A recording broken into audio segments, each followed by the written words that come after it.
I'm not going to make this an essay video, it's just my thoughts on Digital Circus Episode 2. And what do I think of it? It was great! Actually, it was fantastic. Let me explain why. Here's a little recap on what the amazing Digital Circus is. It's a virtual world filled with fun activities with your host, Kane, along with currently 6 characters in the show. I said currently because there were probably a lot previously before they got abstracted. The definition abstracted in the show means they lost all touch in humanity and turned into black goop. Or Doors goop.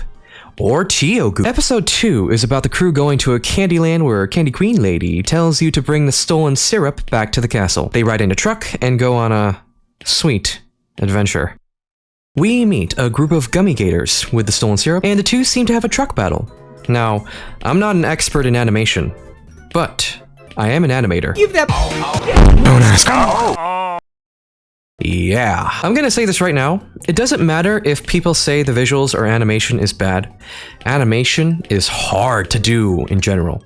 It depends on the person's skill. And the motion in these characters are so cartoony and fluid. I was in awe of every single extra keyframe.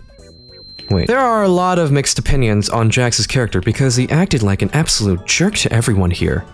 I mean, I thought he was in character. He was exactly like the first episode. It was hilarious. I mean, maybe a little bit more pushy with his actions, but that didn't seem to bother me. It got to the point people were mad of someone's opinion. Advice ignored. It's not worth your time. Oh yeah, I love these moments. Watch. Pomy, take this!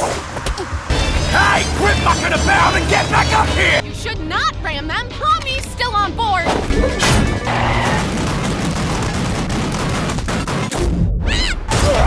Eventually, the truck with the group falls into chocolate, and the other truck humorously glitches, and Pomy and Gummy Gator fall out of bounds.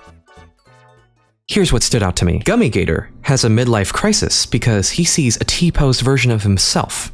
They're all like this because games usually have characters out of bounds. Pomy has a talk with him as she accepts this is her new reality and could use a friend, though Gummy Gator is an NPC. But then again, he felt very sentient.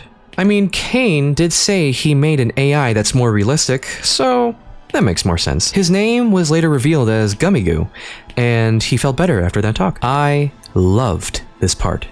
It felt genuine. It felt human. While the other group almost got eaten by chocolate goop, Jax stole the key and offered that he would open the gates for the goop. Pomy and Gummy Goo eventually come back and the group were relieved to see her, though Jax is fairly disappointed because he wanted violence and chaos.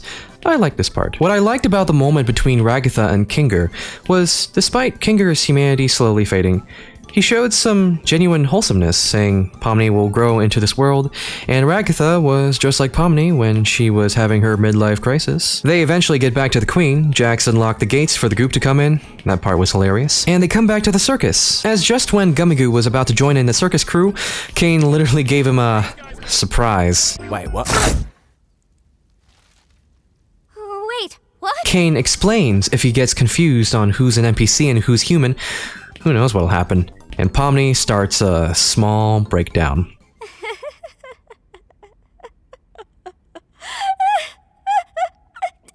Is it bad that I laugh at this really hard? I feel so bad for her. In the animation, an actress absolutely sells the scene. But yet I laugh. What does that mean? Guys, look at this detail. As Ragatha talks about Kaufmo's funeral, you could see a few frames of Jax feeling genuine emotion, but brushes off immediately. Something tells me he could be hiding his true self, It feels like Jax had some attachment with Kaufmo before he got abstracted. Either he hid it very well in the pilot, or he just doesn't care at all.